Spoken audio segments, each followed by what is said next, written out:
Get ready for the countdown. 10, 9, 8, 7, 6, 5, 4, 3, 2, 1, 0.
What it is. Dalam rangka mensinkronisasi dan mengintegrasi program kegiatan BPBD Kabupaten Kota dalam menyusun rencana penanggulangan bencana searah dan terpadu, maka BPBD melakukan rapat koordinasi pada subklaster penanggung jawab kekerasan berbasis gender. Rapat ini dilakukan untuk mempersiapkan sewaktu-waktu jika terjadi bencana kembali, sebagai salah satu perencanaan dalam penanggulangan bencana. Acara yang dilakukan pada hari Kamis tanggal 18 Juli 2018 dihadiri oleh Pemda, Kapolda, Ikatan Bidan Indonesia, KPAI, dan BPBD. Berdasarkan bencana yang sebelumnya, di beberapa daerah masih banyak kekerasan yang terjadi pada perempuan dan anak-anak. Untuk mengurangi peluang kejadian itu, penanggung jawab berbasis gender menyarankan sebuah program tenda ramah perempuan. Tenda ramah perempuan berfungsi untuk pemisahan tempat pengungsi antara laki-laki dan perempuan. Fungsi utamanya untuk menampung para sintas yang mengalami kekerasan. Selain itu, tenda tersebut terdapat penyuluhan tentang kekerasan perempuan dan membantu dalam pengurangan traumatik bagi para sintas. Baik, Assalamualaikum warahmatullahi wabarakatuh. Selamat pagi semuanya. Waalaikumsalam warahmatullahi wabarakatuh. Waalaikumsalam warahmatullahi wabarakatuh. Pertama-tama marilah kita panjatkan puji dan syukur kehadirat Allah Subhanahu wa taala, yang mana Allah pada hari ini telah memberikan kesempatan kesehatan sehingga kita dapat berkumpul di tempat yang sangat sederhana ini guna membicarakan tentang rapat koordinasi penanggulangan bencana berbasis gender.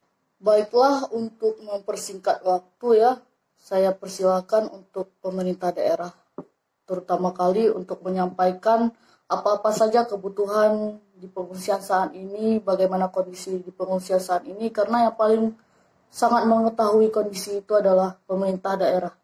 Silakan. Baik, terima kasih atas kesempatannya. Saya sebagai perwakilan pemerintah daerah ingin menyampaikan amanah dari kepala daerah mengenai topik kita hari ini. Sebagaimana yang kita ketahui, Indonesia ini memiliki potensi besar terjadi bencana. Untuk itu, kita perlu sikap waspada dan mengantisipasi krisis yang terjadi saat bencana datang. Berdasarkan data yang dilaporkan pada beberapa kasus bencana di Indonesia, kami menggarisbawahi masih tingginya angka kejadian kekerasan seksual yang terjadi di wilayah terdampak bencana. Hal ini terjadi sebagian besar pada remaja dan kelompok rentan. Oleh karena itu, kami ingin ada bentuk nyata sebuah program untuk melindungi kelompok rentan terutama kejadian kekerasan seksual ini. Dan untuk itu kami butuh koordinasi dan kerjasama baik BPBD, IBI, KPAI, dan teman-teman yang hadir hari ini. Izin berbicara pemimpin rapat. Saya, Bribda, mewakili kepolisian daerah. Mengenai usulan tersebut tentu saya setuju.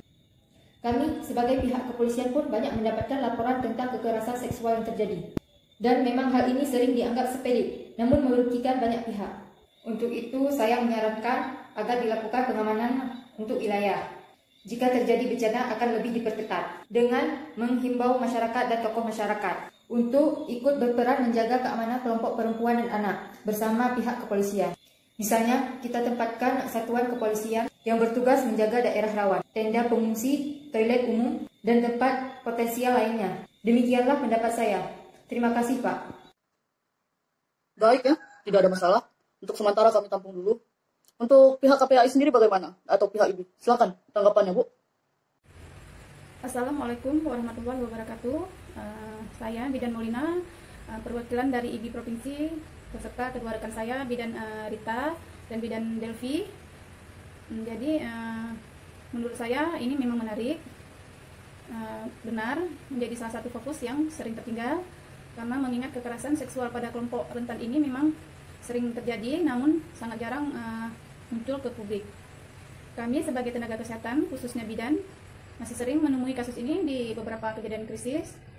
Jadi memang upaya yang tepat yang bisa kita lakukan memang harus saling berkoordinasi. Tapi yang lebih penting lagi, bagaimana cara kita bisa menempatkan kelompok yang rentan ini di dalam suatu lingkup yang aman dan nyaman dan dekat dengan penjagaan, sambil kita bisa berkoordinasi dengan lintas sektor. Oleh karena itu, kami menginisiasikan dibuatnya sebuah tenda khusus perempuan, atau kita sebut dengan tenda ramah perempuan, yang di dalamnya bisa menampung anak-anak, bayi, balita, ibu hamil, dan kelompok rentan kekerasan seksual yang lainnya. Tenda ini hendaknya berada di tempat yang strategis, dekat dengan pelayanan kesehatan, toilet, dan dapur umum. Saya izin menambahkan, saya perwakilan dari Komisi Perlindungan Anak Indonesia. Menurut saya, keberadaan tenda ramah perempuan bisa menjadi solusi yang baik untuk mencegah kekerasan seksual pada anak dan perempuan. Namun, selain itu kita juga harus memperhatikan kebersihan dan sanitasi mereka. Sekedar menyarankan bahwa sebaiknya dibuatkan toilet khusus untuk perempuan dengan jumlah yang lebih banyak dan tidak berdekatan dengan laki-laki. Kemudian dilakukan penjagaan oleh kepolisian dan masyarakat setempat. Menurut saya seperti itu. Tadi yang dikatakan oleh ketua dari KPI atau psikologi itu yang menurut saya sudah bagus sekali. Tapi sedikit tambahan dari saya, di tempat penjagaan itu seharusnya lebih baiknya anggota polisi. Tetapi apabila dilakukan dari anggota masyarakat itu juga diperbolehkan, tidak masalah. Tetapi kita harus melihat juga orang yang dari masyarakat itu bagaimana, bisa dipercaya atau tidak. Baiklah, untuk usulan sudah kami tampung, ya. Selanjutnya kita sepakati saja program tenda ramah perempuan ini akan kita jadikan program baru dalam pencegahan dan penanggulangan bencana berbasis gender. Selanjutnya untuk perencanaan dan penganggaran mungkin kita sepakati saja semua yang hadir di sini berperan dan membentuk proposal yang nantinya akan kita ajukan ke pusat. Ya, saya rasa itu saja. Ada yang ingin ditanyakan lagi? Baik, kalau tidak ada yang ingin bertanya, saya akhiri sampai di sini ya. Assalamualaikum warahmatullahi wabarakatuh. Setelah mengajukan program tenda ramah perempuan, rapat dilanjutkan dengan agenda membentuk tim perancang program untuk membuat proposal kegiatan untuk mewujudkan program tenda rumah perempuan saat situasi bencana. Sub Bidang Pencegahan dan Kesiapsiagaan. Pada tanggal 28 September 2018 terjadi gempa bumi yang berkekuatan 6 skala Richter dan terjadi gempa susulan 7,4 skala Richter yang berpotensi tsunami. Yang berdampak besar dalam gempa ini adalah daerah. Kemudian akibat guncangan gempa bumi ini banyak memakan korban jiwa dan material. Ratusan rumah tertimbun lumpur hitam yang mengakibatkan penduduk harus mengungsi. Dikarenakan rumah penduduk hancur diuluh lantakkan oleh bencana. Banyak ratusan jiwa dievakuasi ke tempat yang aman. Pada saat terjadi bencana, warga berkumpul di tenda pengungsian. Dikarenakan akan dilakukan pendataan oleh tim relawan yang ada, pendataan dilakukan oleh BPBD dan Pemda sehingga dapat memberikan bantuan logistik kepada pengungsi. Bantuan logistik yang disediakan yaitu seperti tenda, kebutuhan pangan, air bersih, obat-obatan, selimut, dan lain sebagainya. Tujuan penyediaan adalah untuk memenuhi kebutuhan pengungsi pada situasi pasca bencana ini. Setelah pendataan sudah dilakukan, maka kebutuhan logistik pun datang ke tempat lokasi bencana. Pengungsi mulai dipindahkan ke tenda dengan ketentuan hanya satu tenda dan hanya boleh diisi oleh satu keluarga. Sementara program tenda rumah perempuan yang sudah disepakati beberapa bulan lalu mengalami kendala pengiriman dari pusat sehingga belum dapat digunakan. Di lokasi bencana, seorang gadis remaja berusia 15 tahun, seorang korban bencana saat ini tinggal bersama ibu dan ayah tirinya di tenda pengungsian. Suatu hari, sang ayah mendekati dan mencoba merayu anak gadisnya itu. Mutia, sini ikut ayah Mutia. Mau kemana ayah? Sudah ikut saja, jangan tanya-tanya. Mutia ikut sang ayah dengan wajah kebingungan karena tidak tahu akan dibawa ayahnya kemana. Aku tidak mau ayah, aku tidak mau. Cepat buka! Tiba-tiba seorang bidan yang baru kembali dari pos kesehatan memergoki kedua orang tersebut yang tidak jauh darinya. Astagfirullah, Ena, apa yang kamu lakukan? Tolong, tolong. Ayah tiri Mutia langsung memakai baju dan celananya dengan muka yang ketakutan. Bidan langsung menutup tubuh gadis malang itu agar tidak dilihat warga yang datang ketika mendengar teriakan bidan tersebut. Tolong, tolong. Ya imbel gitu deh pokoknya. Alah, gampangnya itu. Ada yang minta tolong tuh. Iya, siapa tuh? Ada apa Bu Bidan? Tolong amankan bapak ini. Ayo Pak, ikut kami. Bapak yang keterlaluan kali jadi manusia. Ayo. Iya Pak, ayo ikut kami. Bapak ini malu-maluin orang aja. Ayo. Bidan Galuh memeluk gadis malang itu dengan erat. mengelus-elus pundak gadis itu dengan penuh kasih sayang. Gadis itu tampak sangat terpukul, air matanya jatuh terus-menerus membasahi pipinya. Pandangannya kosong, entah apa yang ia pikirkan. Sekarang ibu ada bersama kamu, kamu jangan menangis lagi ya. Jangan menangis lagi, nanti kamu akan mendapatkan keadilan ya, nak ya. Tenda kesehatan reproduksi. Pasca kejadian tersebut, Mutia dibawa oleh bidan menuju ke tenda kesehatan reproduksi untuk dilakukan penanganan awal. Beberapa pihak berusaha mencari Ibu Ayu, orang tua Mutia, untuk memberikan konseling. Bidan menyampaikan semua yang telah terjadi antara Mutia dan ayah tirinya. Begitu terpukul, Ibu Ayu mendengar anak gadis kecilnya yang sudah diregut harta yang paling berharga oleh ayah tirinya. Air mata Ibu Ayu tak mampu dibendung lagi, menetes begitu saja ketika ia melihat gadis kecilnya itu tertunduk lemah dan seperti kehilangan harapan hidup.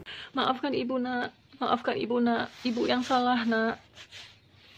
Ibu, ini bukan tentang siapa yang salah. Di sini ibu harus menjadi orang tua yang paling kuat untuk Mutia. Ibu harus menguatkan Mutia agar keceriaan Mutia kembali lagi seperti semula.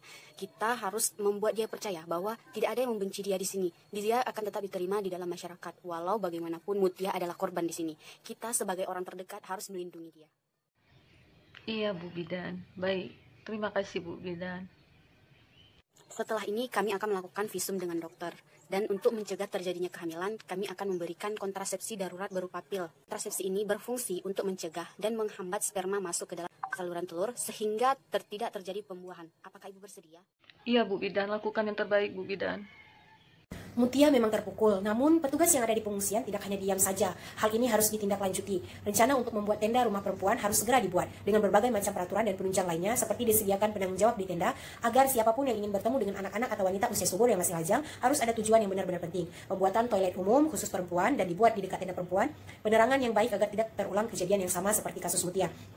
Beberapa hari kemudian, pasokan logistik kembali didatangkan dari pusat. Saat ini tenda rumah perempuan sudah berdiri di tengah pengungsian dengan segala ketentuan yang telah disepakati saat rapat koordinasi beberapa bulan sebelum bencana. Di sanalah perempuan, anak, bayi, balita tinggal dan diawasi oleh tenaga kesehatan serta psikolog. Saat ini, Mutia, korban kekerasan seksual yang dilakukan ayah tirinya, juga tinggal di tenda tersebut dengan ibunya. Kondisinya sudah lebih membaik dibanding saat setelah kejadian. Ia mendapat pemulihan psikolog dari seorang psikolog dan bidan.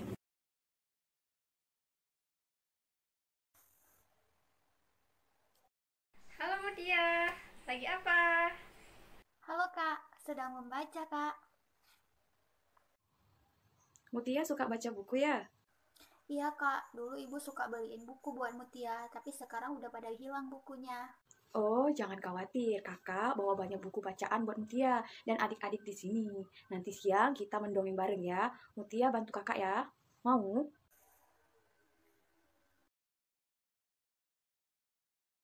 Ibu, kondisi Mutia sudah lebih baik meskipun masih murung dan kurang bersemangat. Kami di sini butuh bantuan Ibu untuk terus mendukung Mutia dan mohon untuk tidak menceritakan ke siapapun tentang kejadian ini atau mengingat tentang kejadian ini.